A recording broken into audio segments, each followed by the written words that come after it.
আসসালামু আলাইকুম ওয়া রাহমাতুল্লাহ। আশা করি সবাই ভালো আছো। আমি মোহাম্মদ হাসান আলী। আজকে আবার চলে আসলাম তোমাদের সাথে বেসিক ইলেকট্রিসিটির প্রথম অধ্যায় নিয়ে আলোচনা করতে। তো বেসিক ইলেকট্রিসিটির প্রথম অধ্যায় নিয়ে যদি আলোচনা করতে যাই, প্রথম অধ্যায়ে আমাদের হালকা কিছু টপিক আছে, খুব একটা বেশি কিছু নেই। তোমরা একটু থিওরিটিক্যাল কিছু জিনিস আছে যেগুলো তোমাদের বাসায় কি করতে হবে, পড়ে নিতে হবে, এবং যে যে জিনিসগুলো বোঝানোর আছে সেগুলো তোমাদের আমরা টপিক বাই টপিক এখন তোমাদের আমি কি করবো দেখাই দেবো, ঠিক আছে ভাই? তো তোমাদের বেসিক ইলেকট্রিসিটির প্রথম অধ্যায়ে তোমরা যদি করতে যাও, তোমরা কি সম্পর্কে আলোচনা করবে? অ্যাটমস, যেগুলো তোমরা কি করো সচরাচর কেমিস্ট্রিতে পেয়ে থাকো। তো কেমিস্ট্রিতে যে জিনিস পেয়ে থাকো সেটা তোমরা আবার তোমাদের বেসিক ইলেকট্রিসিটির ভিতরে হালকা কিছু টপিক আলোচনা পাবা। তো প্রথমে অধ্যায়টাতে শুধু তোমরা কেমিস্ট্রি হালকা ছোঁয়া পাবা, বাকি অধ্যায়গুলোতে তোমরা কিছু ম্যাথ পাবা, প্লাস বেসিক ইলেকট্রিসিটির বেসিক কিছু বিষয় সম্পর্কে তোমরা জানতে পারবা। তো আমরা যদি প্রথম অধ্যায় নিয়ে আলোচনা করতে যাই, তাহলে আমাদের কেমিস্ট্রির ভিতরে একটু হালকা আলোচনা করব। যেমন তোমাদের অ্যাটম যে বিষয়টা আমরা কেমিস্ট্রিতে শিখেছিলাম সেটা আমরা এখানে একটু কি রিপিট করব।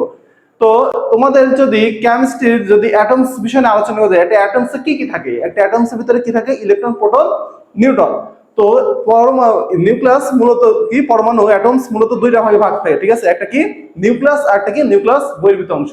তো নিউক্লিয়াসের ভিতর কি কি থাকে? নিউক্লিয়াসের ভিতর থাকে ইলেকট্রন আর প্রোটন, ঠিক আছে ভাই? আর নিউক্লিয়াস বহির্ভূত যে অংশ, নিউক্লিয়াস বহির্ভূত সেই অংশের ভিতরে আমরা কি পাবো?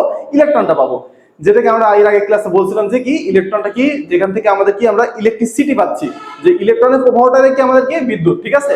আমরা বিদ্যুৎ বলতে কি বুঝি? বিদ্যুতের সংখ্যাতে আমরা পাবো কি ইলেকট্রনের প্রবাহটা আমাদের কি বিদ্যুৎ। তো আমরা যদি একটা অ্যাটমসকে ভাঙি, সেখানে আমরা কি কি পাবো? যে ইলেকট্রন, প্রোটন, নিউট্রন। আর এবং নিউক্লিয়াসের ভিতরে আমরা কি পাবো? ইলেকট্রন, প্রোটন, এবং নিউক্লিয়াস বহির্ভূত অংশে পাবো কি আমরা? ইলেকট্রন।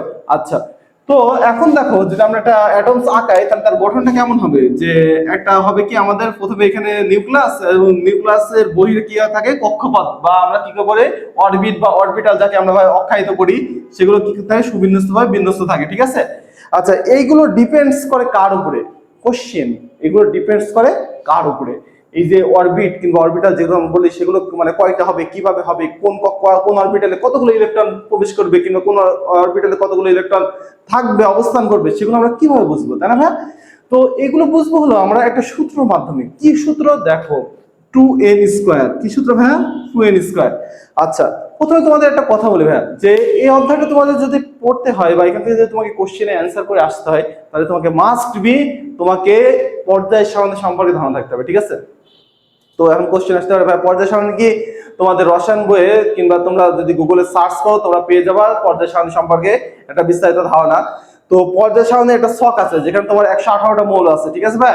সে তোমাদের 118টা মৌল মুখস্থ করার কোনো প্রয়োজন নেই, কারণ কি তোমাদের এখানে ডিপ্লোমাতে তোমাদের যে আমাদের বেসিক ইলেকট্রিসিটি আছে, সেখানে খুব একটা 118টা মৌল সম্পর্কে আসে না। তোমাদের এখানে আসতে পারে জোর গেলে 1 থেকে 30টা যে মৌল আছে, 1 থেকে 30টা মৌলের ভিতরে একটা মৌল তোমাকে হয়তো বা দিয়ে বলতে পারে যে এমন, যে কপারের ইলেকট্রন বিন্যাস দেখাও, কিংবা বলতে পারে কপারের ইলেকট্রন বিন্যাস দেখিয়ে এর গাঠনিক চিত্রটা দেখাও, ঠিক আছে? তোমাকে এমন একটা তোমাকে কোশ্চেন করে দিবে, আর তোমাকে কি করতে হবে? সেটা অ্যান্সার করতে হবে, ঠিক আছে ভাইয়া? তো তোমাকে যদি এখন কোশ্চেন করে যে তুমি সোডিয়ামের ইলেকট্রন বিন্যাস দেখাও, ইলেকট্রন বিন্যাস দেখিয়ে কি করো? যে একে গাঠনিক একটা চিত্র দেখাও, ঠিক আছে? তো তুমি যদি সোডিয়ামের ইলেকট্রন বিন্যাস করতে যাও, তাহলে কি এই সোডিয়ামকে আমরা কত জানি? সোডিয়াম হলো আমাদের 11, ঠিক আছে ভাইয়া? তো সোডিয়াম 11 বলতে কি এর ইলেকট্রন সংখ্যা কত? 11, ঠিক আছে? তো এই 11টা ইলেকট্রন এটা কিভাবে বিন্যস্ত আছে, তার অ্যাটমসে কিভাবে এটা বিন্যস্ত আছে, সেটা আমাদের কি করতে হবে? জানতে হবে, ঠিক আছে ভাই? তো এই 11টা ইলেকট্রনকে আমরা কিভাবে কক্ষপথে বসাবো সেটা আমরা দেখি। তো এটাকে বললাম শর্টকাটে করার জন্য আমরা একটা সূত্র শিখলাম, সেটা কি 2n², ঠিক আছে ভাই? তো 2n বলতে কি, n হলো কক্ষপথ, ঠিক আছে? দা আচ্ছা, এন কক্ষপথে এটা হলো কক্ষপথে কত পরিমাণ ইলেকট্রন বসবে, দা ম্যাক্সিমাম ক্যাপাসিটি অফ ইলেকট্রন। একটা কক্ষপথে সর্বোচ্চ কতগুলো ইলেকট্রন বসতে পারবে, সেটা হলো আমাদের কি, যে এই 2n² সূত্রের যে মানটা পাবো, সেটা হলো ওই ক্যাপাসিটি বা ওই কক্ষপথের সর্বোচ্চ ধারণ ক্ষমতা।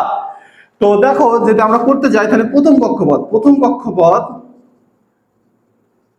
আচ্ছা, প্রথম কক্ষপথে যায়, তাহলে কি 2n²।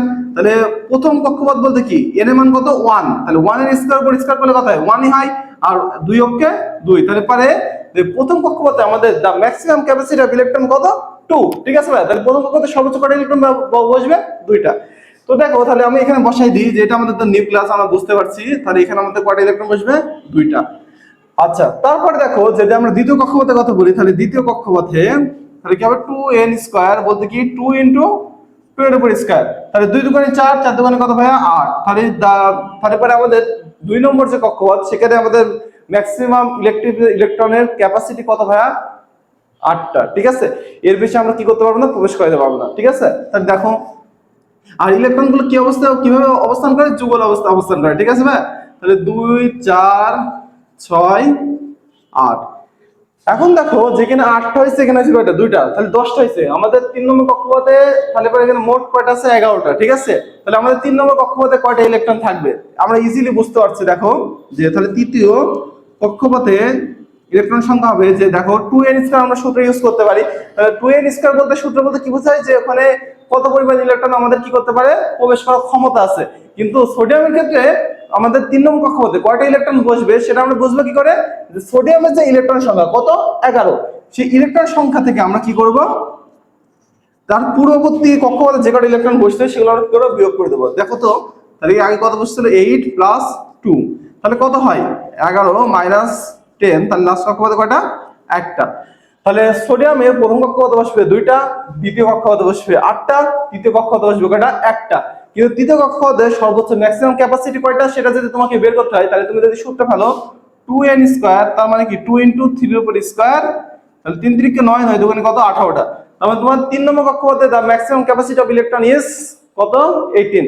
তো তোমাদের 3 নম্বর কক্ষপথে 18টা ইলেকট্রন মানে ধারণ ক্ষমতা আছে, কিন্তু তোমার সোডিয়ামের শুধুমাত্র একটা আমরা ব্যবহার করব, ঠিক আছে। কারণ কি সোডিয়ামের লাস্টের একটা ইলেকট্রন অবশিষ্ট আছে, যেটা আমরা 3 নম্বর কক্ষপথে বসিয়ে দেব। আচ্ছা, তাহলে 3 নম্বর কক্ষপথটা আঁকাবো, আঁকিয়ে এখানে আমরা কি করবো, একটা ইলেকট্রন বসিয়ে দিলাম। তাহলে এটা আমার গাঠনিক কাঠামো হয়ে গেল, এটা আমার সোডিয়ামের গাঠনিক কাঠামো হয়ে গেল, ঠিক আছে ভাইয়া। তো অনুরূপ ভাবে তুমি কি করতে পারো, যে কপার, জিঙ্ক যা আছে সবগুলোর একই সিস্টেম, একই ভাবে, ঠিক আছে ভাই। তুমি সুন্দরভাবে খালি কি করবা, যে এর ইলেকট্রন বিন্যাসটা দেখাই দিবা, যে এই কক্ষপথে এই কয়টা ইলেকট্রন বসে দেখে দিয়ে জাস্ট একটা গাঠনিক চিত্র আঁকাই দিবা। এখানকার এই একটা কোশ্চেন তোমাদের, যেটা সচরাচর 90% ক্ষেত্রে তোমাদের কি করবা, পেয়ে যাওয়া, ঠিক আছে ভাই। তো এই তোমাদের এই কোশ্চেনটা তোমরা কি করবা, খুব ভালোভাবে আয়ত্ত করবা, যেভাবে বুঝিয়ে দিলাম এই সেম টপিক অ্যাপ্লাই করে তোমরা বাকিগুলো করার কি করবা, চেষ্টা করবা, ঠিক আছে ভাই। ইনশাআল্লাহ তোমরা পারবা, না পারলে কমেন্টে বলবা, ইনশাআল্লাহ আমি নেক্সট ক্লাসে তোমাদের কি করব, দেখিয়ে দেবো। আচ্ছা, এই অধ্যায়ে আর কি আছে, এই যে ইলেকট্রন সম্পর্কে হালকা কিছু আলোচনা করলাম না, যে এর আগে বেসিক অধ্যায় যে আলোচনা করছিলাম, বেসিক বিষয় নিয়ে আলোচনা করছিলাম, যে কারেন্ট কাকে বলে, বিভব পার্থক্য কাকে বলে, এক কুলম্ব কাকে বলে, এগুলো যেগুলো আলোচনা করছিলাম, ওই সেম জিনিসগুলো তোমাদের কি করতে হবে, থিওরি গুলো মুখস্থ করে ফেলবা। পাশাপাশি কি করবা, বইয়ের ভিতরে হালকা রিডিং করবা, ইলেকট্রনের ভর, নিউটনের ভর, প্রোটনের ভর, এই ভর সংখ্যাগুলো, এর চার্জ কত, এগুলো সব কি করে তোমরা পড়ে ফেলবা, ঠিক আছে। এর পাশাপাশি কি করবা, এই বড় প্রশ্ন যেটা আছে তোমাদের বুঝিয়ে দিলাম, সেম কয়েকটা তোমরা কি করবে, অ্যাপ্লাই করবে, ঠিক আছে ভাই। অ্যাপ্লাই করলে ইনশাআল্লাহ এই প্রথম অধ্যায় তোমাদের আর কিচ্ছু নেই, তোমাদের সামনে আছে 2 নম্বর অধ্যায়। ইনশাআল্লাহ আমরা ডে টু ডে তোমাদের সবগুলো অধ্যায় সম্পর্কে খুব ভালোভাবে বুঝিয়ে দেব। আর তোমরা যদি আমাদের গাইডলাইন মেনে চলো, তোমাদের রেজাল্ট মাস্ট বি ভালো হবে। আল্লাহ হাফেজ। আমি মোহাম্মদ হাসান আলী, সাইনিং আউট।